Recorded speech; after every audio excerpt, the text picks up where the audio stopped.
So good evening. I'm Robert Polito, Director of the New School Graduate Writing Program, and it's my great pleasure to welcome you to this special evening with Cave Canem, featuring Tim Seibles, Carlo Paul, and Hermine Pinson, on the occasion of the launch of Tim's new book, Party Animal.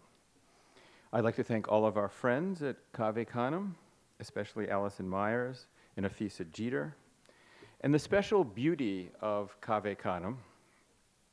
And I think the reason why the New School enjoys collaborating with them so much is that they manage to retain a focus on the art and craft of poetry, even as they move out into history and the world, and the reverse. They retain a focus on history and the world, even as they attend to the art of craft of poetry. So it's my great pleasure to welcome now Afisa Jeter, who will introduce the rest of the evening.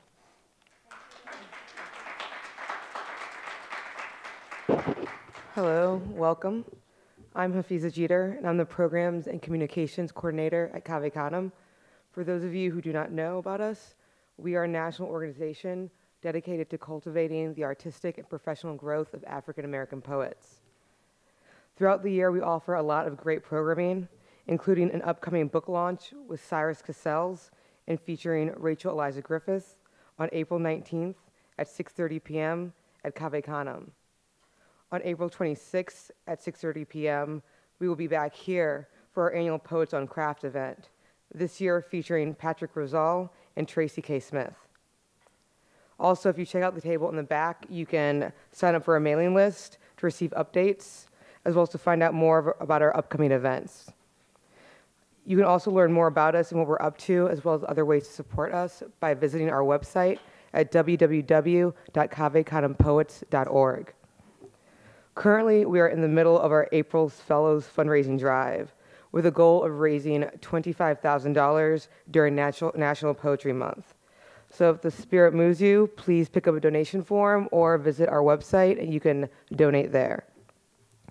I'd like to thank our co-sponsors and hosts, the New School for Public Engagement, especially Robert Polito and Lori Lynn Turner of the School of Writing. Thanks also to our funders, the New York State Council on the Arts, the New York City Department of Cultural Affairs. Tonight, we're excited to present the book launch for Fast Animals by Tim Seibles, featuring introductory readings by Cave Canem poets Carlo Paul and Hermine Pinson, followed by the man of the hour, Tim. All right. Carlo Paul was born in New York City, the son of Haitian parents. His family lived in Brooklyn throughout the 1970s before they relocated to Maryland. His work has appeared in Callaloo, as well as Gathering Ground, a reader celebrating Cave Canem's first decade, and he reads regularly throughout the DC area. Hermine Pinson has published 3 poetry collections, most recently, Dolores is Blue / Dolores is Blues. She also released a CD, Changing the Changes in Poetry and Song, in special collaboration with Estella Majozo and Yusuf Komanyaka. Her most recent short fiction appears in Richmond Noir, and her most recent critical work, a volume co-edited with Duriel Harrison, appears in a special issue of Valley Voices. She has had fellowships at the MacDowell Colony, Yaddo, Soul Mountain, the Vermont Studio Center, among others. She teaches creative writing and African American literature at the College of William & Mary and is currently at work on a memoir. Please welcome to the stage Carlo first. Thanks.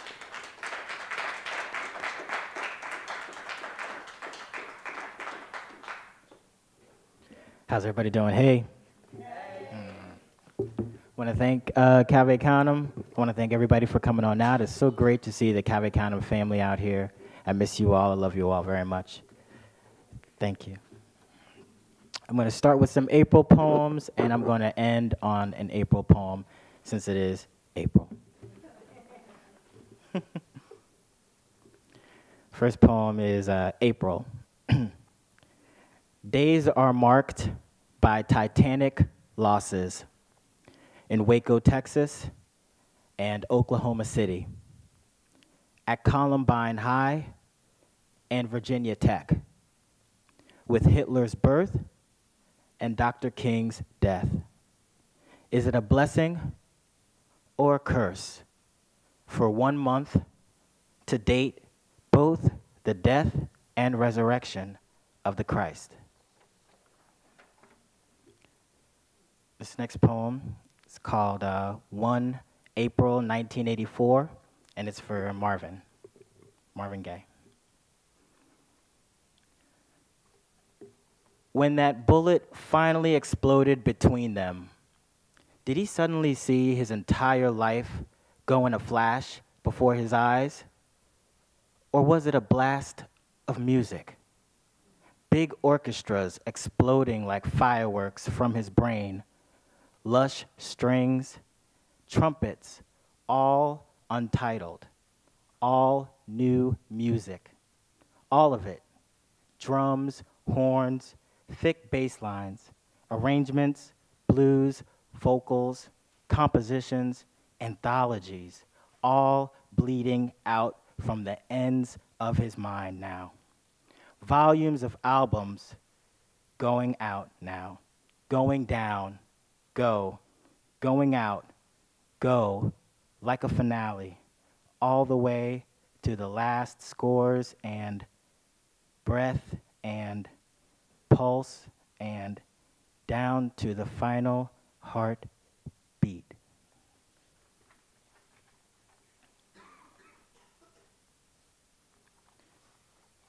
This next poem was inspired by going out to Callaloo out in Texas. They have Callaloo workshops over in Texas A&M, and in 1999, that campus, you might remember, Texas A&M experienced a horrific tragedy when the annual late November bonfire that's made of about 7,000 to 7,500 trees, it collapsed before it was lit, injuring 27 students and killing 12. The annual bonfire was a school football rivalry tradition for 90 years straight until that time. This poem is called Bonfire Monument, and it's an acrostic poem. Over the years, Texas A&M bonfires rounded up folks like a dinner bell. Come Thanksgiving, it was a cattle call to make a new golden Mona Lisa from scratch, stack it 4 stories tall, in a breathless, spiraling cake of timber that drew awestruck crowds, a triumph blazing a radius of 25 miles and 90 years. But it is far more compelling to exhibit an art that cries for young lives lost in tragedy. I paid my respects, left money to rest among the other coins laid like roses on top of a gray marker fixed squarely on their heartache.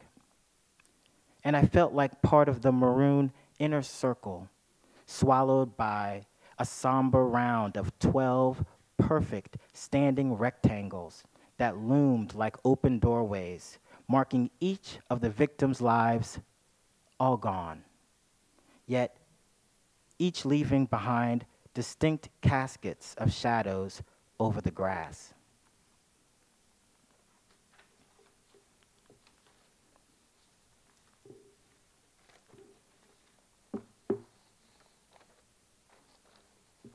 One of the best things about Cave Canem is some of the guests that come by. And the year that I was there, Lucille Clifton was there.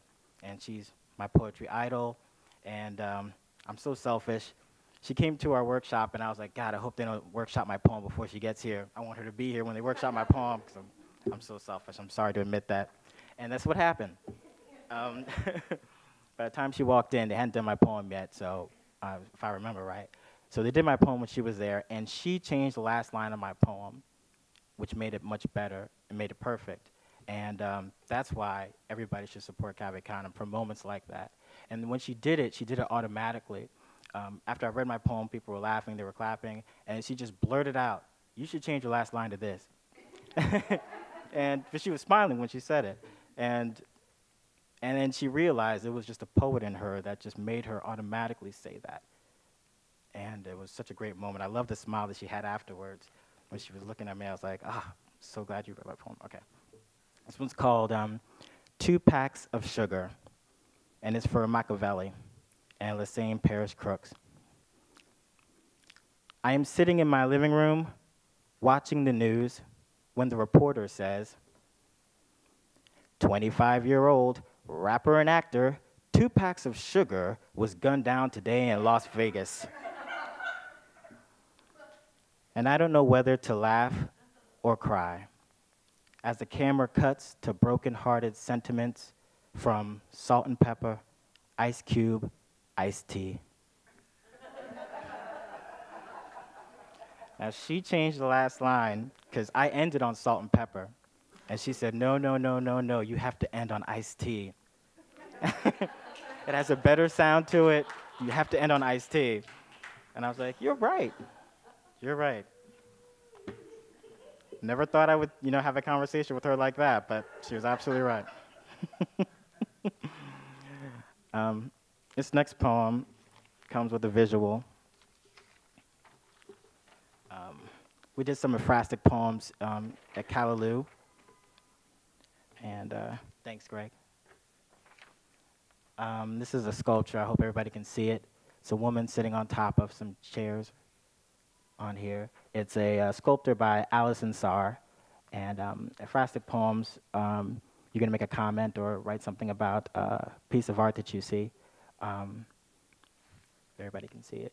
So my poem is called A Response to the Sculpture Brood. That's what the sculpture is called. A Response to the Sculpture Brood by Alison Sarr.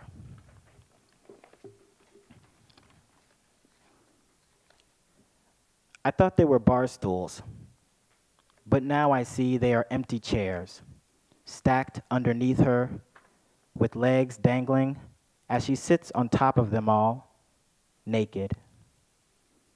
She looks drunk. Her head droops in a slight bow, while her right hand stays curved like a cup. And that's how they stack the chairs, one on top of the other, when it's last call, downtown. I might get a phone call past closing to pick her up, and I'll find my sister sitting alone, with her head drooping and a cup in her hand half empty. Her legs wobble when she stands. She reaches for chairs to balance herself on our way out. She reaches for my help to climb up the steps towards her bedroom, our mother still up, late, waiting in a chair.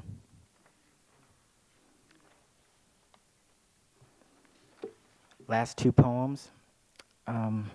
This one is something I wrote recently. It's called A Lesbian Said I Was Sexy Once. And it's true.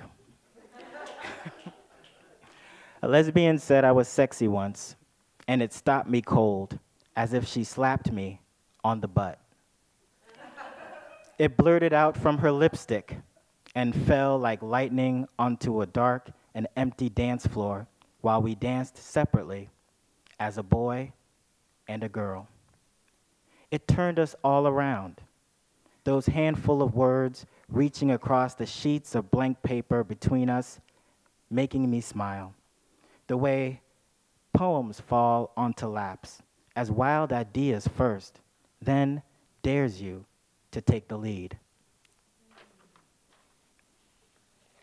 The final poem is a poem that got published in Gathering Ground, the first decade for Cave Canem.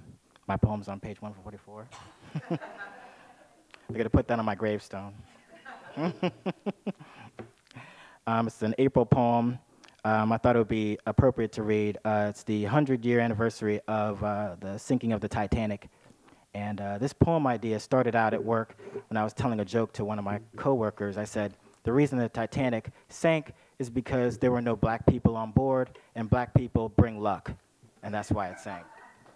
And then she laughed, and she said, that's untrue. There had to have been black people on board, and I was like, no, there wasn't. So I was like, let me research that. So here's my poem. It's called The Only Shine on the Titanic. This is for Joseph Philippe Lemercier Laroche and his descendants. 3:18 in the afternoon, Thursday, April 11th, 1912, 100 years ago today. Did you know that you're the only shine on the Titanic? Seems to be the standard icebreaker, dear uncle, now from a bespectacled Brit, whilst making his rounds on deck. Once again, I must glaze over the swift miscalculation. Despite my girl's even complexion, we are indeed a total of 3 Negroes aboard. 7:56 p.m. that evening, Friday, April 12th, 1912. If I wanted to explain how far I've come, repeat myself and my credentials every day as if I were back in engineering class, I would have stayed in France. How do I say this to my wife? She does not understand. 10:04 in the morning, Saturday, April 13th, 1912. This ship is quite striking. Upper deck, lower deck. The cigar room, saloon, chandeliers, oak paneling, palm courts, silk curtains, musical ensembles. After 4 days at sea, it's still impossible for us to get around all the stairs. 1:26 in the afternoon, Sunday, April 14th, 1912. Had an interesting conversation with a crew member. He asked me which coast of Africa Haiti sits on. I told him Haiti is an independent nation on the Atlantic where you currently preside and showed him your picture. Uncle, he laughed at the idea of a Negro president, but asked me not to take offense. He said he also laughed when he heard that a colored was on board. Apparently, this is a White Star Line first. I told him how Haiti became the first independent Negro nation in 1804. He shrugged, and over his shoulder, he reminded me that I boarded second class. 2:31 in the morning, Monday, April 15th, 1912. I am thinking of you, Uncle, and the safety of my wife and girls. It was unthinkable to watch that full white ship disappear into empty darkness, so smoothly shrink to an afterthought of ocean waves. I hope my reflections find you. This freezing water pulls like rope around my legs, arms, neck. The only shine on the Titanic is all I think about. It echoes in my mind, in the waves, and this is not right, that my tragedy is unremarkable. If I am the only shine, Uncle, why is death deja vu? And why do I see myself drowning in this Atlantic over and over again? Thank you.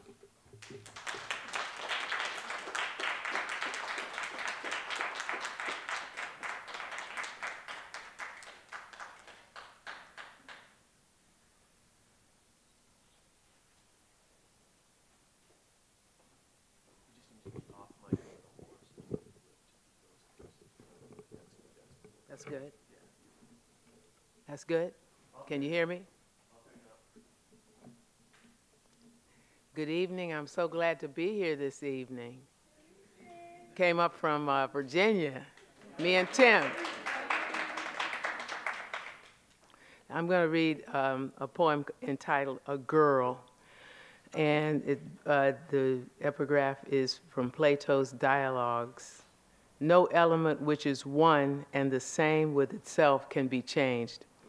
I'm walking down the road a piece to catch up to the slender girl in the baseball cap. She hides her breasts in an oversized man's shirt and walks, chin tucked, pigeon-toed, scattering stones in her wake. I know this girl. She can be foul-mouthed if you wrong her, or she thinks you've done so. Sometimes if you pay her a compliment, she'll duck as if assailed by grackles. She loves to talk, but tell her a good story and she'll follow it to see what the end will be. I holler like a country woman, Look folks in the eye when you're talking, girl. She shrugs and stands, arms crossed on the rise of the blue street. Girl, where are you going? I shift to stir my right foot, half stuck in the mud soup of dream. Go straight to hell, old woman. I know where I'm going and what I'll do when I get there, she says, as she laughs and runs away again. I study the space she leaves, now turning from green. Atlantic City, old woman. Her voice carries back to me from the vanishing horizon. Girl, didn't you know it sank over 3,000 years before you were born? And respect your elders, I say, but I'm talking to myself and walking down the road. Word on the page. The word on the page won't be still. It wants to be something. Even when it's written, it wants to change, like metaphor with its infinite suits. And it does change. Time and again, a different reader peers in its window to gawk or bridle at its mirrors and candlesticks, its bathing women, its gleaners in fields of morning glory, its aardvarks, its strong men, its Sunday morning, its ingrained sense of duty or carelessness, its woodchuck in the grass, its soldiers poised for attack, its baby studying his hand in its window where the painter stipples memory of an old man's winding bones, and there the lovers quarrel. A woman's hat sits just right of the saxophone bell that tolls the night while the stars crowd into the open window to listen to you read the words one by one.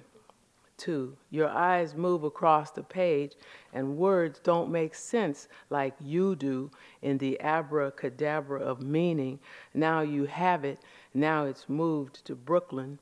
The word moves you in its shimmery moonlight.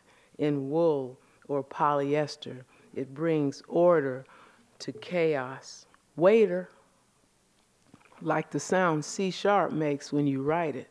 3, the word on the page can't contain itself. It drives 18-wheelers or Mini Coopers through the stoplights in small towns at 3 a.m. It starts fights with countries overgrown with hubris. It breaks on through to the other side. It falls into the soup like a drunken crouton or sun-chastened Icarus. Write the word and see how it inches along, or flings caution like sweat as it two-steps on his toes, or wonders at her choosing to hold it in her hands or put it in his mouth. Oh, to be eaten, roared, rasped, chanted, whispered, sung, prayed. Can I have a word with you? The word doesn't want to be still. Imagine it here, cap in hand or hand on throat, waiting to be asked. Then you take it up and the last 2 pieces are 4 sisters and the dance. 1, it's morning, it's evening or afternoon. Sweat glistens the tips of our noses. I two-step to some old school. Barefoot in her nightgown, one sister waltzes alone to music that moves her. One kneels, one listens. Kusum sings, we outran our own shadows. 2, we outran our own shadows. The song's breath bears traces of the sub-Saharan moan, the gospel holler. We grip our lives in our hands, sure of that much. Joy, like anger, runs deep as memories we carry like scars or diamonds, or like the pot-bound onion grass we tend or neglect. Our rounded shoulders passed down from Louisiana on our father's side have ministered to others. Our flared nostrils hint of Spanish, hint of Italian, hint of Choctaw, and the rest belongs to Africa.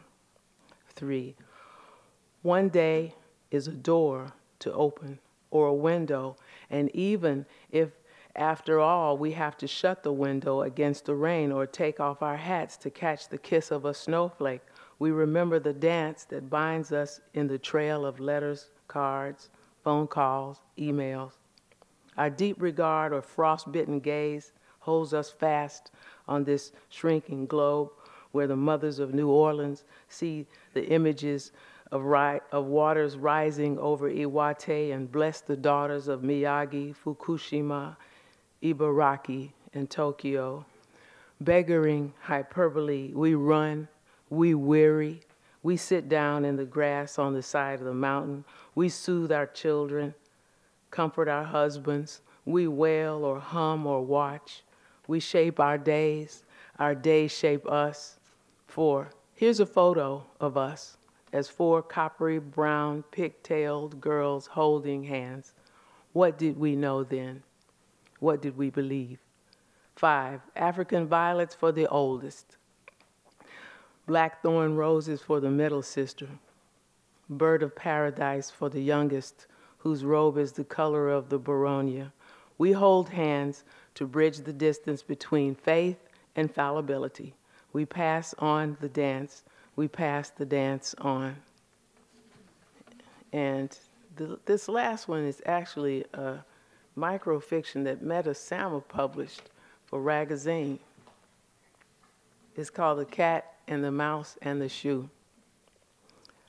By the time the woman came upon the scene, the cat was perched on its silky haunches and eyeing the mouse, as if the two of them were the only ones in the world on this quiet city street. The woman liked to think the mouse was faking its ignorance of the cat's proximity, whistling and looking up at the sky like its famous cinematic cousin, Mickey, feigning nonchalance just before making a dazzling getaway, glittered and gloved. Mouse and cat seemed frozen in a place, or was it just the mouse that seemed frozen, while the cat sat on the curb, its tail writing an invisible calligraphy on the air, the cat resting and alert to the stasis of the object of its attention. Unlike Tom's Jerry, the mouse, only 8 feet away and nosing parched grass, averted its small eyes and went nowhere. With the toe of her leather-bound shoe, the woman prompted the mouse to move along, but it just lurched in ragged circles, finally running to a nearby tree, all the while followed by the cat's eyes. Then the woman followed the mouse, but she didn't shoo the cat, while she chased the mouse around the tree to compel it to run to safety. It was then that she noticed its right back foot hanging at an odd angle. The cat had already bitten it, then sat back to see what it would do. But the mouse, with its hunched back and quivering nose, had done nothing but stay put, seeming to eye its vanishing options. Was it watching the cat when the one with the shoe came with her prodding leather foot? The mouse skittered, then scrambled in tighter and tighter circles as if to draw the cage around itself. The woman reached down with gloved hand to pick up the mouse and take it where there was dense foliage in which to hide or possibly escape. The mouse lurched forward. The woman gasped, and in her fright, placed the toe of her shoe on the mouse's quivering back. When she removed her shoe, the mouse lay still. She prodded it, but the mouse neither moved nor made a sound. From a safe distance, the cat wound its tail. Thank you.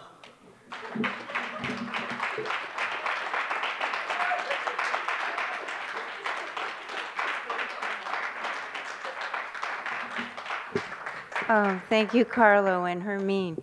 Gosh, I'm feeling so darn bad for that mouse. I will, however, endeavor to go on. I'm Allison Myers. I'm Cave Canem's executive director, and it's a great privilege to introduce Tim Seibles tonight, a poet I've read and admired for many years. One of my most memorable poetry moments is that of watching Tim converse with a crowd of teenagers who'd traveled a good distance by bus to hear him read. This was several years ago, maybe at least 10 years ago. The intended venue was a beautiful outdoor garden, but Mother Nature had intervened with rain and we ended up in a historic church. After the reading, despite muggy air and uncomfortable pews, the kids queued up for an hour to meet Tim. I think what they recognized in his work was something of themselves, not a disengaged adult's approximate or nostalgic interpretation of the country of adolescence, but in many poems, an inhabitation, an authentic cri de coeur.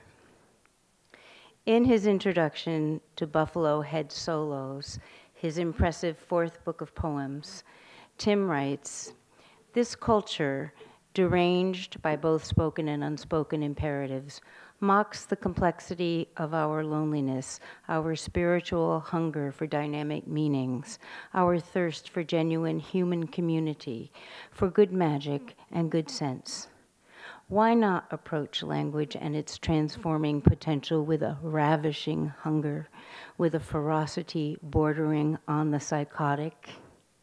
What teenager, indeed what adult, could resist an aesthetic that seeks to do this?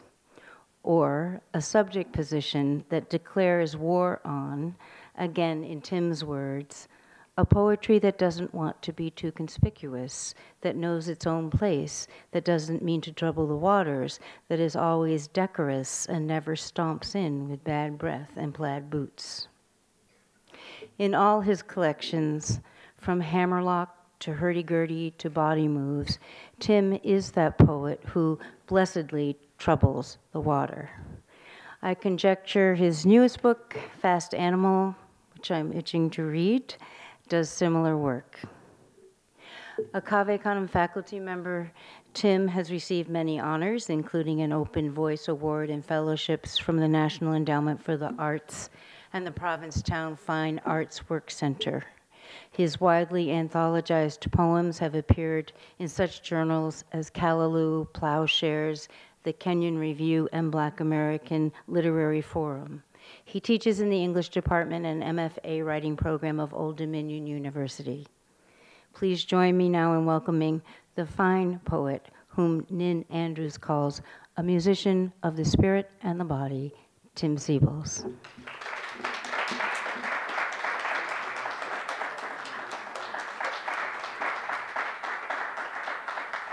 Thank you very much, Allison. And of course, thank you to, is this good? The mic's good?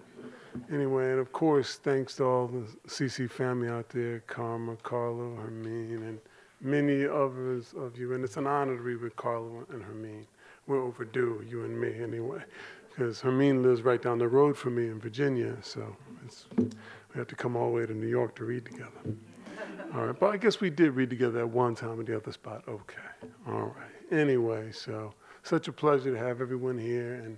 And I'm going to read, I think, from Fast Animal exclusively. I'm tempted not to just see how I feel. There's a new poem that I wrote I was talking about that I'd love to kind of like have its first public, revelation here. But we'll just see. I don't want to keep people too late or drive you all crazy. Okay. And of course, thanks to the new school for having us and everything. This is my first time ever being in a new school. All right. I'll start with the prefatory poem. It's called Later.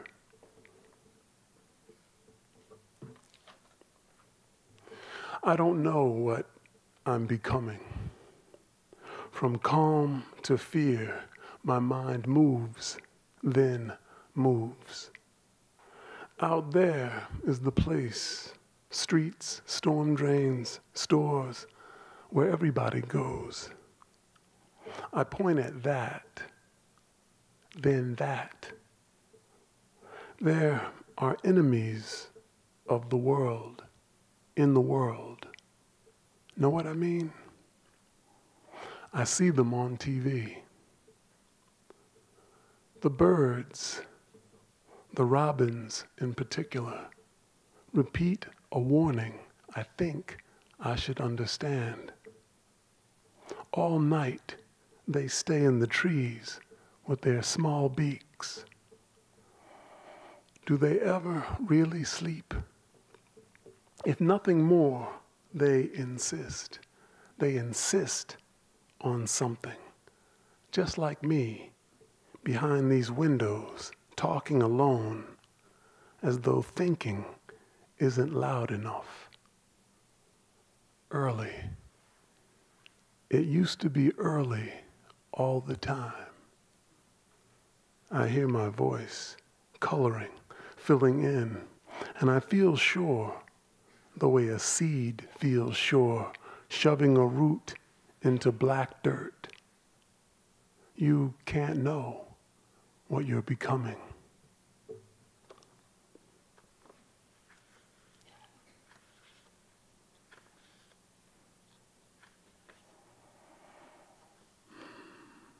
This is a poem called Terry Moore, who was, we're still friends, but he was my best friend when we were between the ages of 12 and 18. And our mothers introduced us to each other when we were little boys. I use the word swag in this poem, but it doesn't mean what it means now. But you'll be able to hear what it means, I think. Otherwise, that's everything. Terry Moore. Our moms got us together at Woolworth's, remember? Cheeseburgers, summertime, 1967. 12 years in the world. Mostly we burned for football, to get it and move, to shake anybody that wanted to bring us down.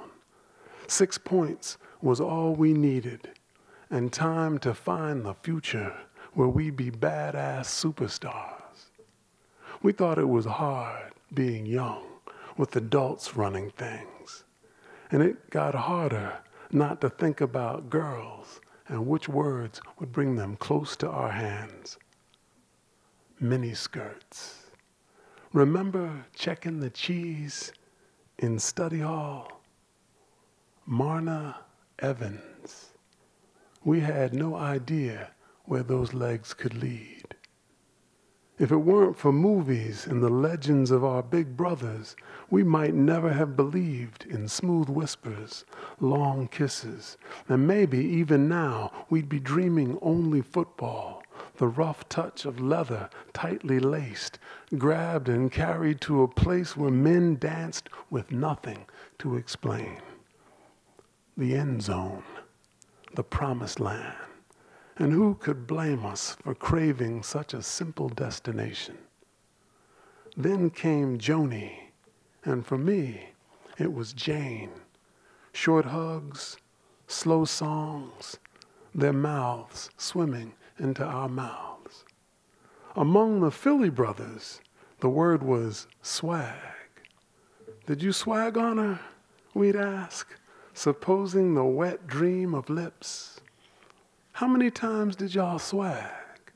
So new, the French kiss, the perfect neighborhood for anyone as crazy and blue-balled as boys blazing on the verge of their lives. Man, we spent years on the phone daring each other not to be young, not to be afraid of whatever sex might mean. That paperback you found, Nurse Nadine, the way she treated her patients. What exactly was a blowjob? And how long would it be till we knew? Our fathers were scary men, younger than we are now, and ready to make themselves clear without saying anything, especially when we got too cool to listen, too big to hear.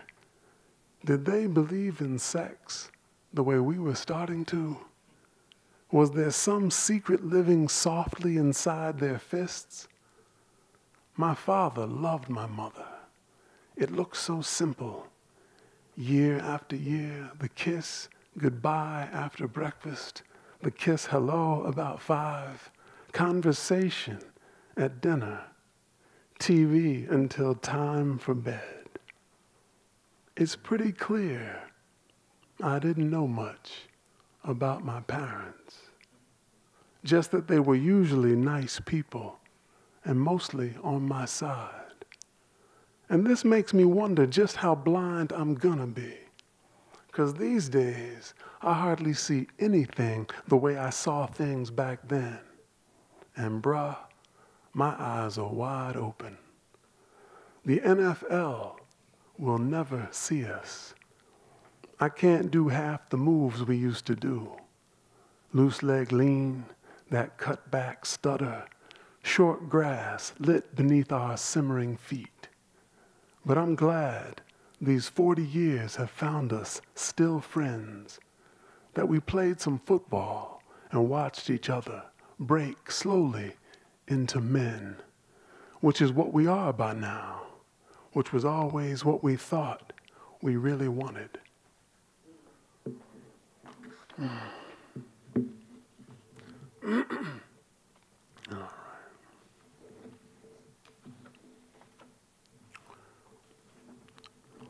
I'll read this poem. It's just called Wound. I don't know if there's any water to be had. Is there? Lovely.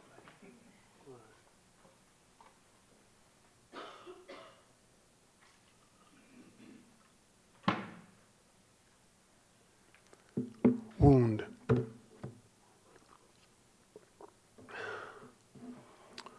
Door in the flesh, leading where? What exactly does pain teach? As if time always lived in the mirror, as if the past itself looked back. I remember what they did. I keep remembering the way consciousness turned like a fast animal to the blood on my face. Being awake suddenly meant something else. My eyes, for a second, caught the hidden slant, and whatever happened before, that also changed.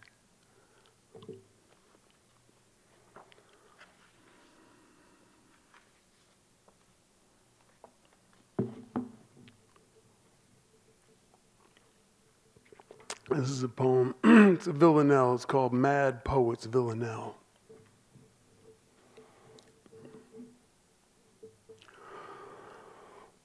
The sunrise is nice, but the night side is bad. When light breaks the dawn, a black sky turns blue. I think I know why certain poets go mad. I once rode the cosmos in a suit stitched in plaid.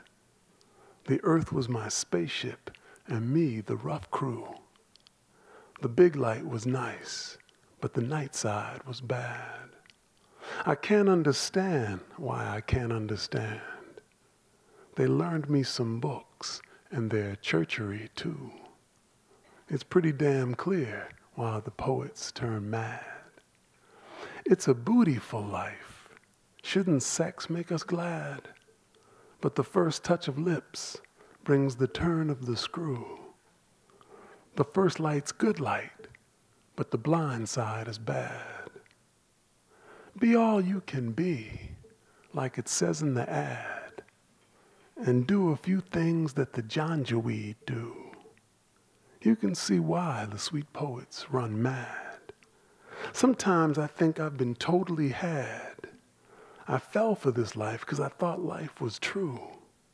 The daylight's all right, but the sunset is sad. It looks like this chance is all that I had. I say to the mirror, that just can't be you. I guess I see why half the people go mad.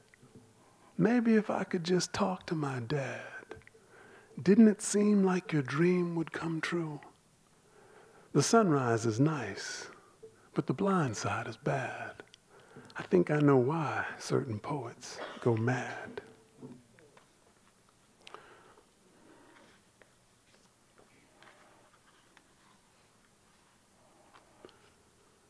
There are a series of poems in the voice of Blade in this book. I was trying to get at,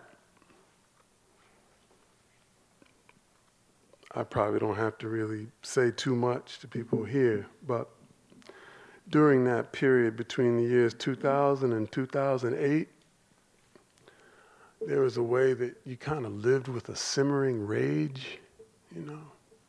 And I was trying to figure out a way to negotiate it without blowing up something, you know? So I always found Blade, even the graphic novel before the movie, was trying to say a lot more than stuff about vampires. I thought that was metaphor from the beginning, right? All right. This poem is called Blade Historical, and it has an epigraph by the writer Mario Vargas Llosa. He writes, "It is possible that God exists, but with everything that has happened to us, could it possibly matter?" Blade Historical. You come into the world from where? From where? And the world turns toward you, fangs bared, disguised as what it is, as if this is how it has to be, as if it were normal to walk the daylight knowing something's wrong. Grow up, they say, get a job, go to church. And after a while, you stop fighting it and try to smile. Don't you ever wonder whose blood is in the banks? It's yours. Follow the money back to the plague and the rise of the papacy, the Inquisition, the burning times, the explorers, and the explored. So many centuries, so much death, you can still taste it on the wind. Some days I think with the singing of my blade, I can fix everything, even the sadness that says nothing that matters will change. Some days I think I should never have been.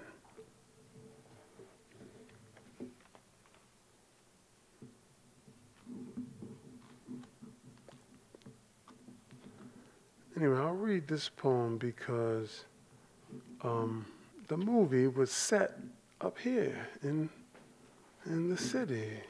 This is The Last Dragon. It has an epigraph. I probably don't need to read it to many of y'all. In 1985, in the 1985 film, Bruce Leroy must face Shonuff, Harlem's Shogun, in order to reach the final level and get the glow. The Last Dragon. Alas, friends, it is not the Shogun of Harlem who knocks down my sleep and stomps on my dreams. Though I must admit, any man who could walk New York in red satin baggies and blue velvet shoulder pads would be a bad brother indeed. Someone to whom I would gladly defer if we both flagged the same taxi one rainy uptown afternoon. Such a man might easily be misunderstood, could be, in fact, a frustrated saint, a shaman with a bad attitude, who bends the weather with a smile some might call sinister. Maybe he's just a little mad because the blame is dressed in everything and needs no Converse All-Stars to stylize its callous feet. The situation is desperate. If he's ready to kick every ass in Harlem, who can blame Shonuff for his pure ambition, for his big heart that swole from a bruise? But Bruce Leroy, heroic counterpoint to cruelty, shy do-be of friendly deeds, how could a black man like this walk among us? decked out like the only brother ever born in Beijing. The sunlit crown of his coolie hat stuns the stammering streets. He is innocence incandescent in a brown skin. He's the story almost never told, a baby-faced warrior for cultural transcendence, a true blue dancer of the Tao, his body a weapon of last resort. Maybe he knows Shonuff is really his own meaner self, the Mr. Hyde to his Dr. Jekyll, the merciless edge that sparkles behind his faithful eyes. When they meet in the abandoned factory, alone together at last, the clash is cataclysmic, red lightning alive in the shogun's fists, blasting our hero door to door, wall then floor, until the good Bruce finds himself finally awake, his being ablaze with the golden sublime, thus beginning the greatest comeback ass-whooping of all time. Yo, Leroy, what wouldn't I do to turn myself into you, to catch the bullet and get up holding the hollow point still hot between my teeth? If I could ever get the glow, I would knock evil all the way to seventh heaven. I'd end the wars and shine my soul like a yellow brick road. Oh, to know without knowing how to be and not to be afraid of what life is and what I am.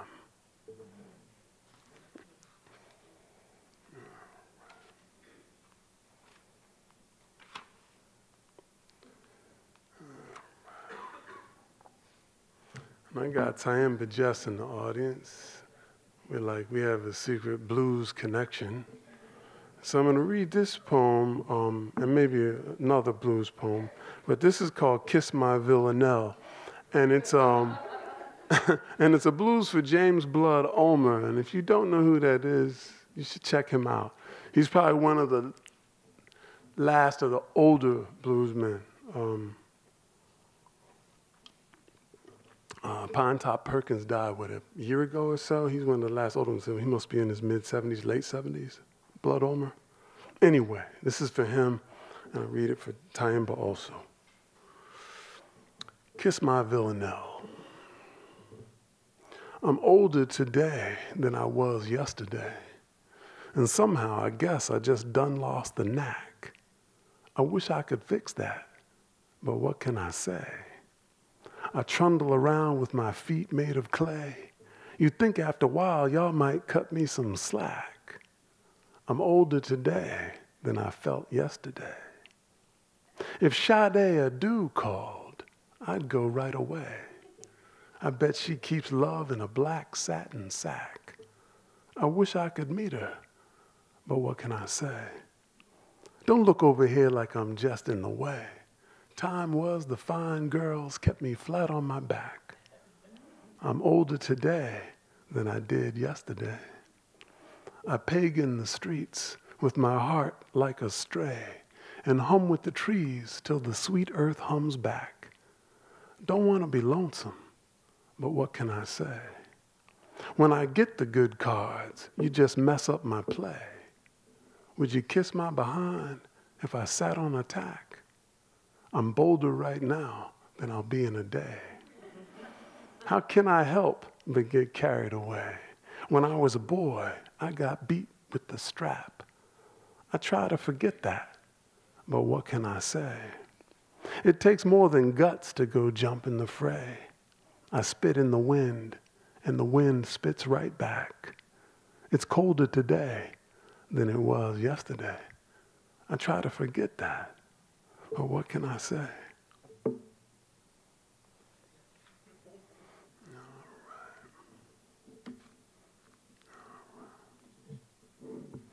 And since we're in the blues zone, I'll read another one. This is for Carrie and Larry Bell, who Tyamba turned me on to.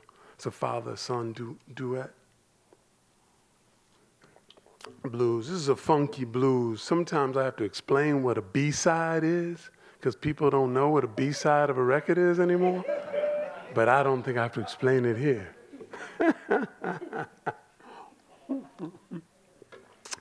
A funky blues. The night dark as the unplayed B-side of a Motown flop. Seemed like the whole world of broken records stuck on same old, same old.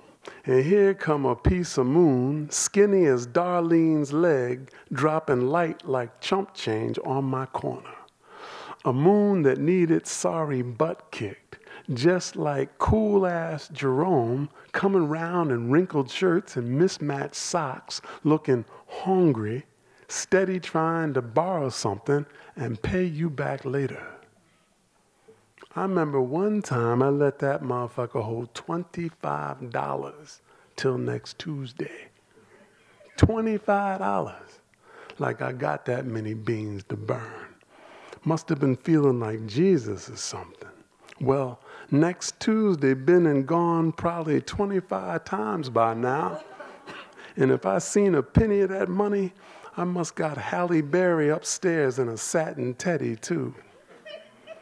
My whole life been a night like this. Dark, so old the stars be wheezing, and never nobody around that I want to see. Light falling, a little bit here, a little bit there, but mostly a whole lot of shoulda, coulda coming down my street, up to no good, steady ready to get something and never give nothing back.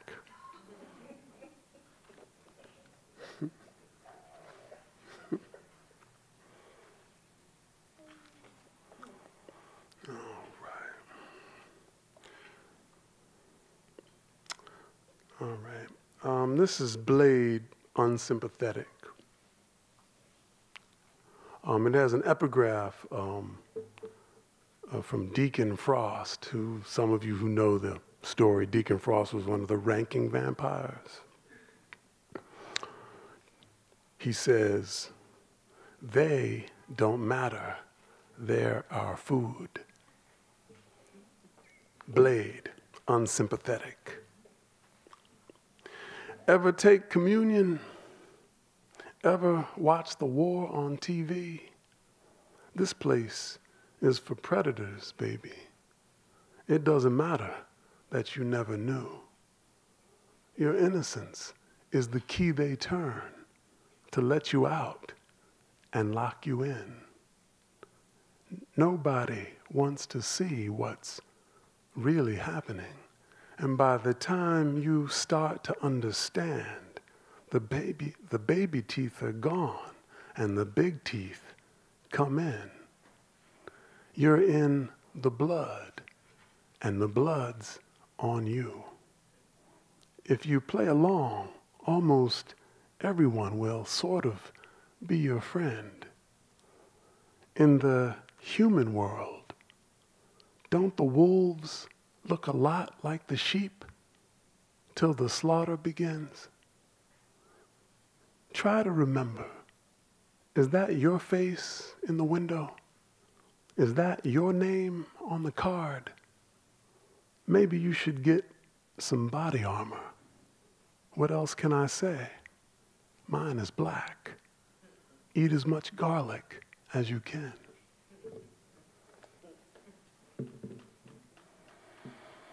All right, what I'll do is I'll read the poem that closes the book, and I would love to introduce that long poem, the new poem, to y'all tonight. Okay? I'll do it. I will do it.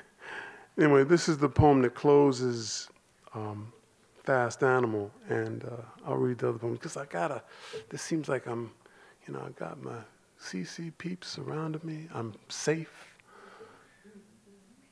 So I'll do it. All right. This is the view. This is the view. As if I'd been stolen from myself. As if my self had somehow been subtracted And I was left with this worried, balding man. I watch him getting under my shirts, into my skin. Is it time? His eyes from the glass look almost happy, almost past me, as if I were blocking the view, as if my life had been recast and it was just a matter of days until he shoved me aside, until I took my big ideas and left. And maybe this is what you all have tried to tell me with your sympathetic grins and plans to save for the future. Is it time that does this, or is it money? The way we wilt into its arms like sad children hoping to be held for a while. So soon. This seems so soon. I remember the seed in my blood, the words alive, how love raised a fist. Ah, Angela. Ah, SDS. Ah, Freedom Riders. Oh, revolution, never televised.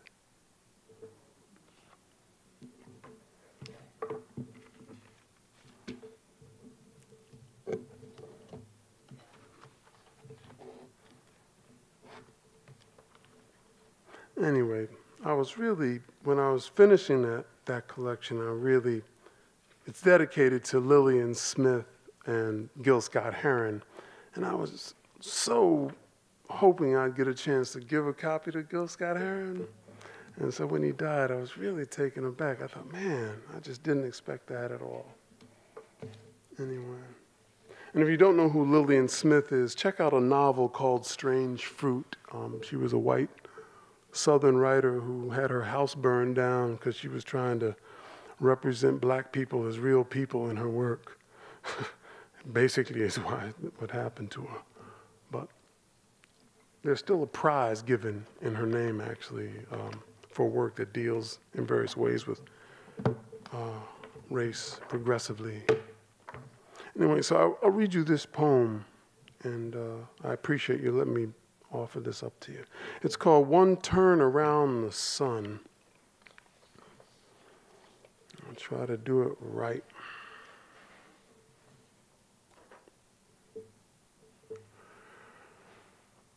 What is that? I'm just trying to figure that out.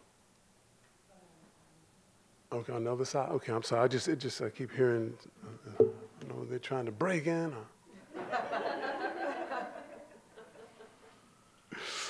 All right, one turn around the sun. Early day, early summer, liquid sunlight soaking the city, and crepe myrtle trees bring back their pink and purple blooms. How can it happen again? Earth spins and dawn unwraps the night world as if to say, show me a story. And the eyes blink and hearts turn over, something like engines, maybe like clocks. And not only in beds, but in branches, the chickadees, the quick squirrels, the katydids, and underground, the ants, the million, hum that one note that makes the grassroots giggle. And what about this chronic itch, this brimming sky that asks everything to come on? The emerald moss, the millipedes, the old oaks holding their ground. Even shade glides like a cool animal while people smolder secretly as if self were a sort of fever, our heads rising as if we might sail. Monday, then Monday. A month disappears, a month like a cricket in your hand, then gone. I can't understand time, how it makes us and makes us go away. I keep turning back to memory. My life, 56 years spent. My job, a dead parrot on my shoulder. Bills flocking like flies to the corpse. What can anybody do? Time running like ants all over the afternoon. And where are they going with so many legs? As if it made sense to live in a frenzy, as if their legs had a life of their own. And the little things were getting carried away, their pepper speck eyes reading some version of what daylight brings. Trouble and his magic hat, what the night almost hides. The homeless brother, his missing teeth, a trail of crumbs to the Starbucks parking lot. Back in the day, I played guitar, he grins, some glint of good music glossing his face. My car flickers, my shades muffle the glare. Me with my paper money, him with his hand open like the door to a house already burning. Or waiting to burn, ready to burn for both of us. The dollar bills, a book of matches. And I see what passes for kindness may not be kind, but some kind of clumsy apology for the monster that mouths, them that got shall get. The Moloch that eats every woman, every man. Some bitten in the womb, some later, some so gently they don't even feel themselves, slide into the throat. And we all try to dance to this, the prevailing sound mistaken for music. The Humpty-Hump, crunked-up cars bumping hip-hop could be the cry of a country going under for the third time.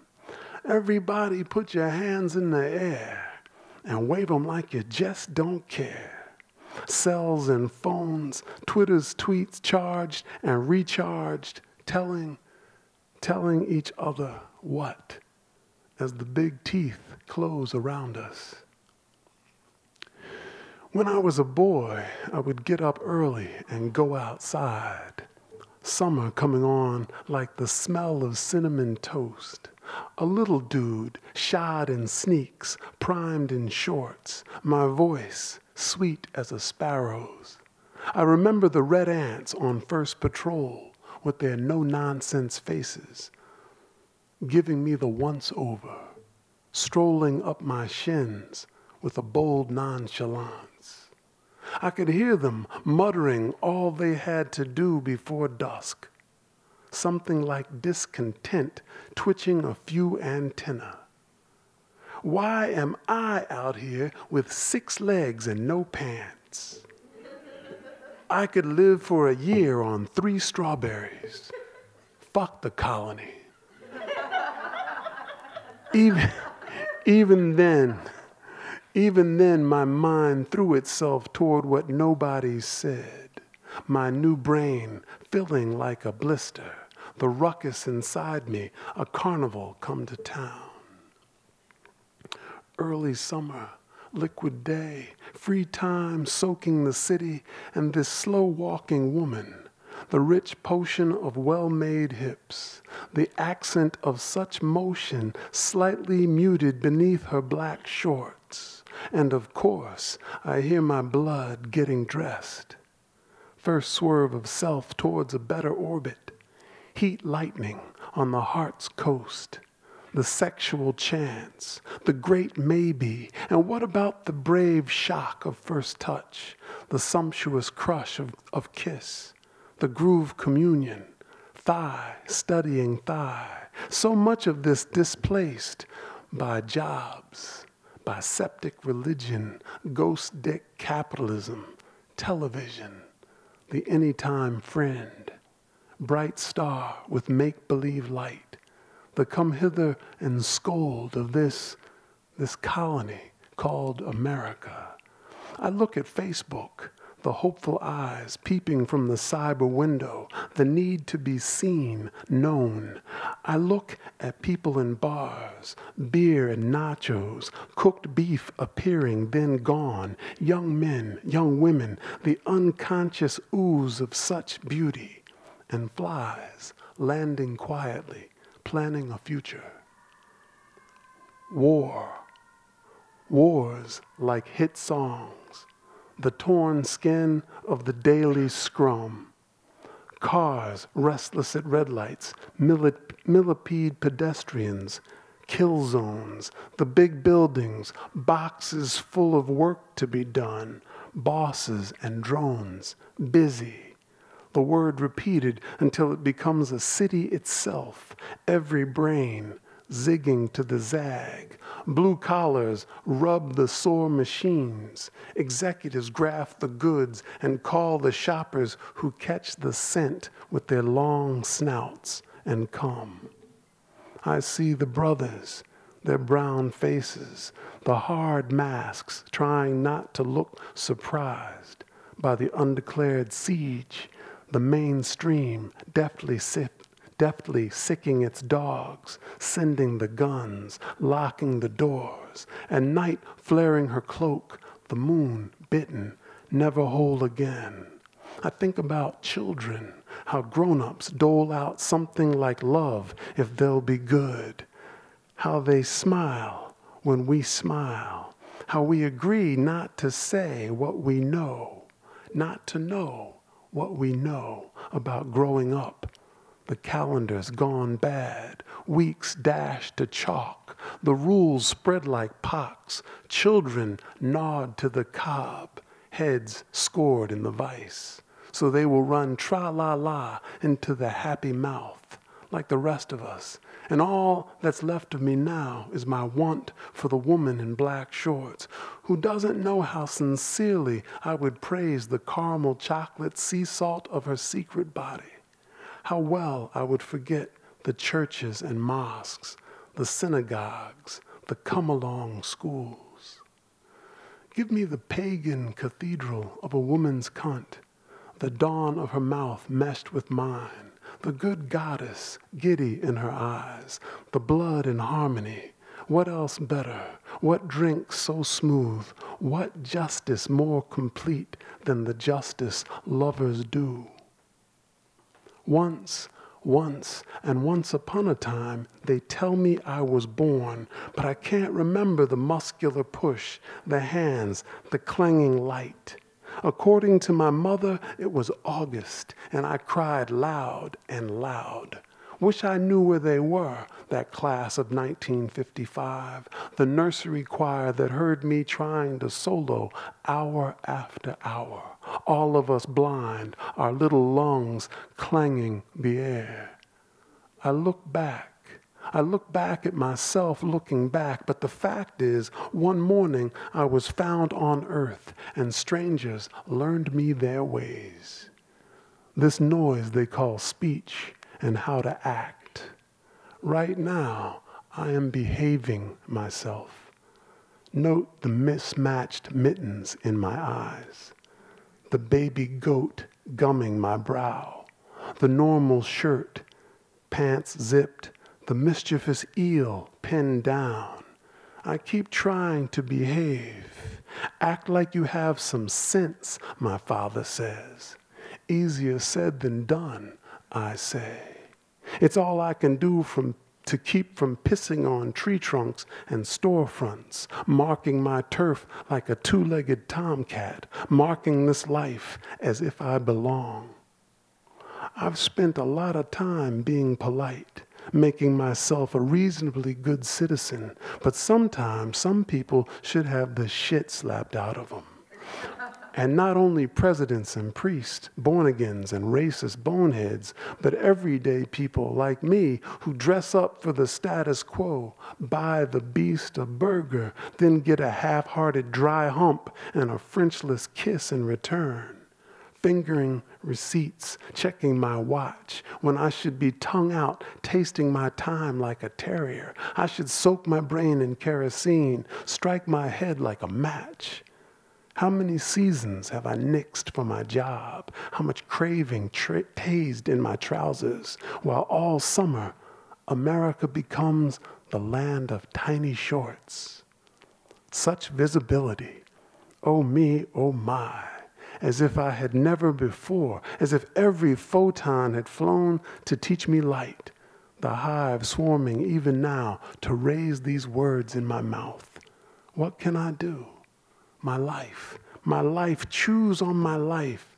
Already 56 years gone, and some of my friends gone to ground, or gone gaga for God, which is worse, the voluntary blindness, to chew the same verses over and over with the grim donkey, as if the earth was not a hummingbird, as if staying awake wasn't scripture enough. Woke up in my wrecked apartment, a stack of bills, piles of books, fucked up floors, nose crammed with snot, couldn't talk myself out of bed, my coughled heart, my face stained and washed again, until I looked like a man trying to look like a man. But I'm here, this minute, finding myself snared in the threads. Have you ever seen that? A bug moving, then the sticky tug of what had been invisible. The mean realization, the sudden uh-oh, knowing exactly what's what, death with its busy legs closing in to tie you up. When I was a boy, I threw ants into webs and watched. Didn't know it was a preview of my life. Walking around, believing what I saw was supposed to see. And everywhere, the slaughterhouses with their golden arches. The soldiers declared necessary. The mantra, pay more and save. The matrix, the tortured script, disguised as fun, disguised as your career, disguised as a brand new car, as credit, as monogamy, as the nuclear family, as Christmas, as a day off so you can catch up. The outcome already unmistakable. This is why the mad go mad, why the riots and revolutions come back.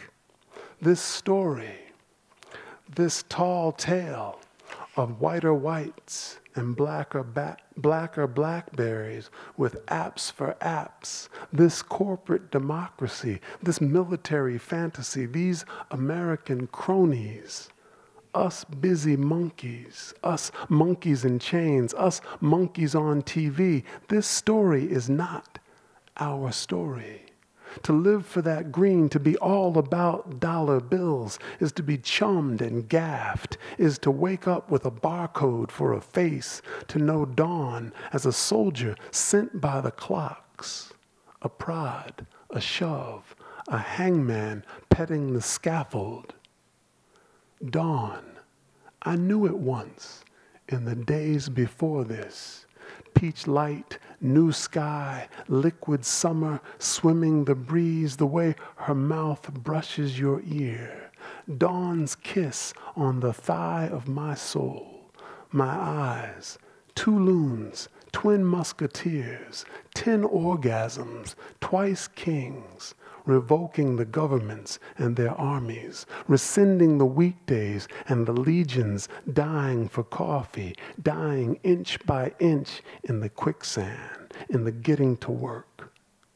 Suppose just once you saw a middle-aged maniac skating telephone wires like a squirrel, or one glad woman jumping balconies and boulevards as if time were a trampoline. Think how gladly you would lose your mind. Look what the takers have taken and the monsters they have made. The tame zombie playmates they have made of us, smiling, shaking hands, bobbing for the job, trotting along at their heels when we might be trolls under their bridges, billy goats butting their smug asses, when we might rewrite the world. What is restlessness? What is this rage? Proof that the rose still burns in your blood. Root and branch, thorn and bloom, proof that your brain is a bucking horse, that your soul remembers and bites the leash. I want such teeth in my mouth. Why can't we have a world worthy of the wheeling sun? The earth is a house that flies.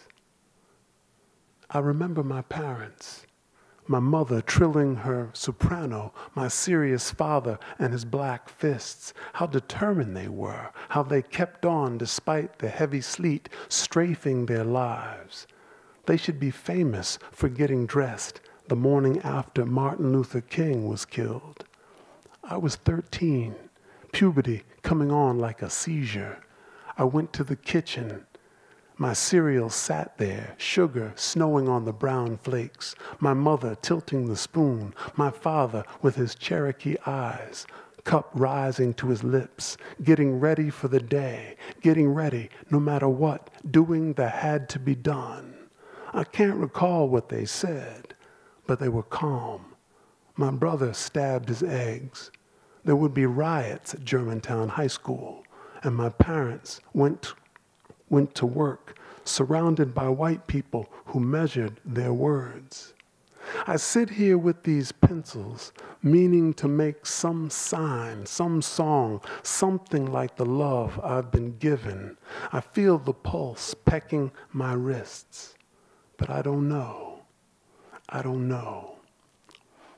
Early sunlight, broken summer, buttery day, the dawn brims over. Crepe myrtles in cars, the city birds calling to each other, all of us simmering 98.6 degrees, valves open, close, open, the blood teeming with history, the DNA whispering, persist, persist. Every heart a political prisoner, every one of us force-fed some version of what the daytime brings, what the nighttime hides.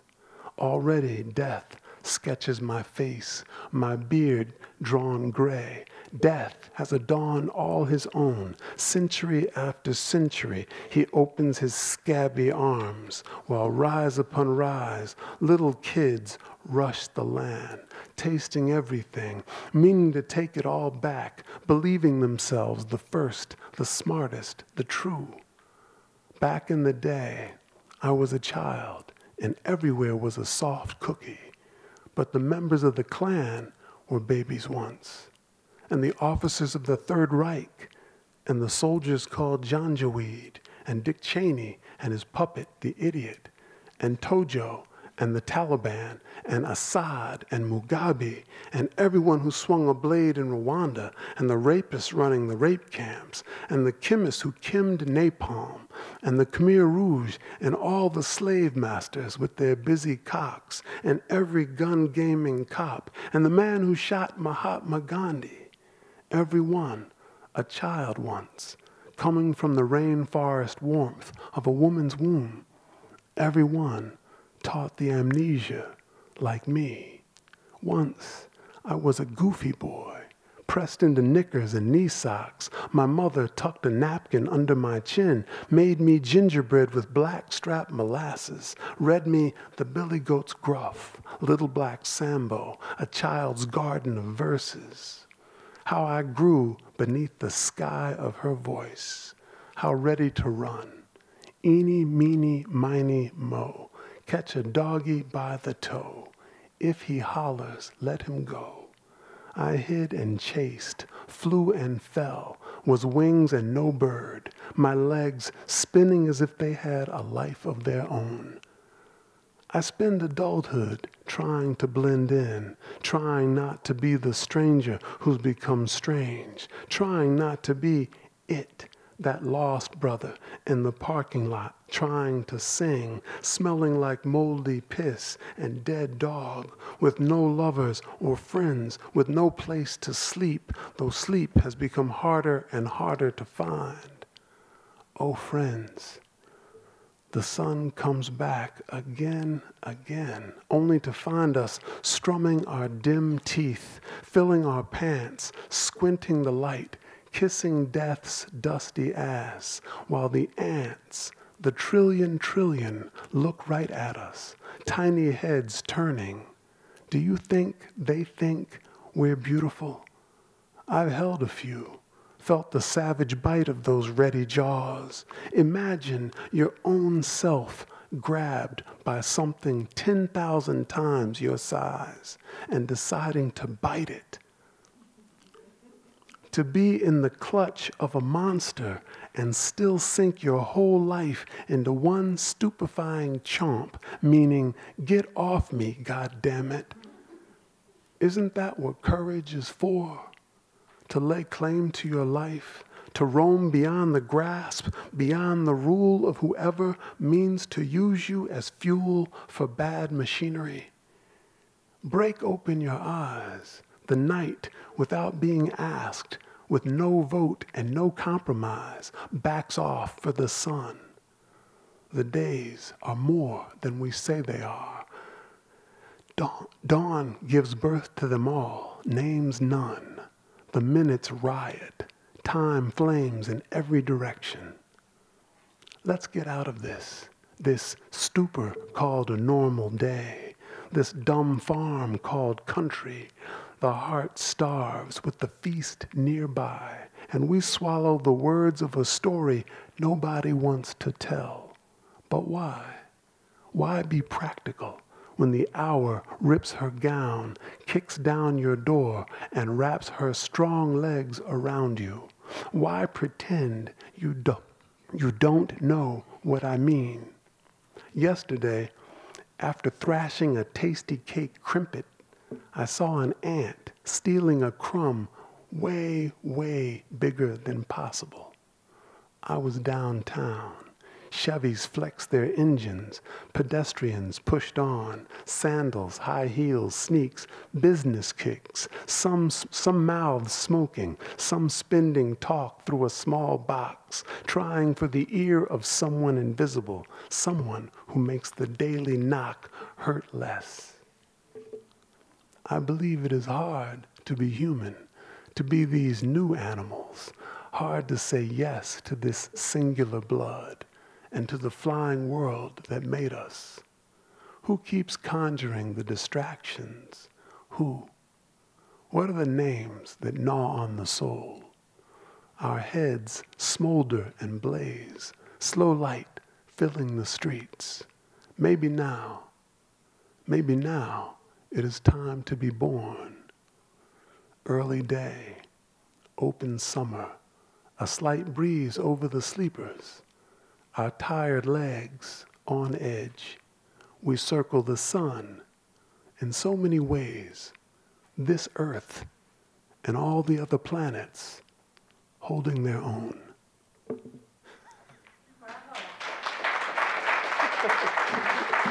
You guys are sweet. You're sweet for listening to that.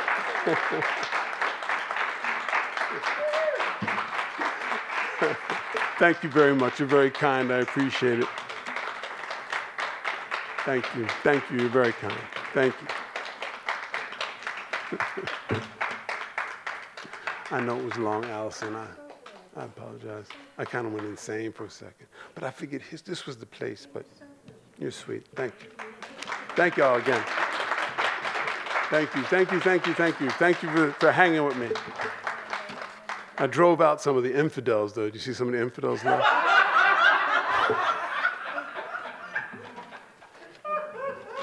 All right, I'm stopping. Let's all rest. Let's go rest. Let's rest ourselves.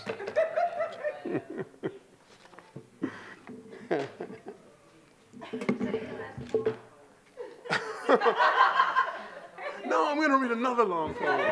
I'm about ready to pass out. Well, I want to thank all our poets tonight and our wonderful audience. The new school, Robert and Lori Lynn, and invite everyone to join us for a reception. And Tim's new book, Fast Animal, is available for purchase back with Monica Hand. I think a couple of Hermines, I'm not sure, I hope so. But please, yes, Hermine's books are here, which are wonderful books. I encourage you to own those. And this is your time to visit with the poets, visit with each other, enjoy yourselves, and thank you for coming.